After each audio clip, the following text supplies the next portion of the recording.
Now the men of Israel had sworn at Mizpah, "No one of us shall give his daughter in marriage to Benjamin." And the people came to Bethel and sat there till evening before God, and they lifted up their voices and wept bitterly. And they said, "O Lord, the God of Israel, why has this happened in Israel, that today there should be one tribe lacking in Israel?" And the next day the people arose early and built there an altar, and offered burnt offerings and peace offerings. The people of Israel said, "Which of all the tribes of Israel did not come up in the assembly of the Lord?" For they had taken a great oath concerning him who did not come up to the Lord to Mizpah, saying, "He shall surely be put to death." And the people of Israel had compassion for Benjamin their brother, and said, "One tribe is cut off from Israel this day.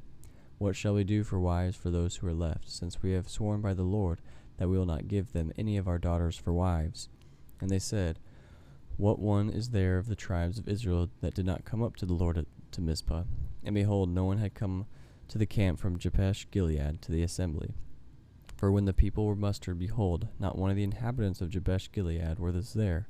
So the congregation sent 12,000 of their bravest men there, and commanded them, "Go and strike the inhabitants of Jabesh Gilead with the edge of the sword, also the women and the little ones. This is what you shall do. Every male and every woman that has lain with a male you shall devote to destruction." And they found among the inhabitants of Jabesh Gilead 400 young virgins who had not known a man by lying with him, and they brought them to the camp at Shiloh, which is in the land of Canaan. Then the whole congregation sent word to the people of Benjamin, who were at the rock of Rimmon, and proclaimed peace to them. And Benjamin returned at that time.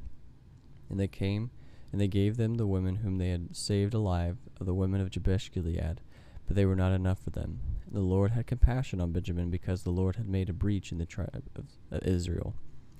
Then the elders of the congregation said, "What shall we do for wives for those who are left, since the women are destroyed out of Benjamin?" And they said, "There must be an inheritance for the survivors of Benjamin, that a tribe not be blotted out from Israel. Yet we cannot give them wives from our daughters, for the people of Israel had sworn, 'Cursed be he who gives a wife to Benjamin.' So they said, 'Behold, there is the yearly feast of the Lord at Shiloh, which is north of Bethel, on the east of the highways that goes up from Bethel to Shechem, and south of Lebanah.'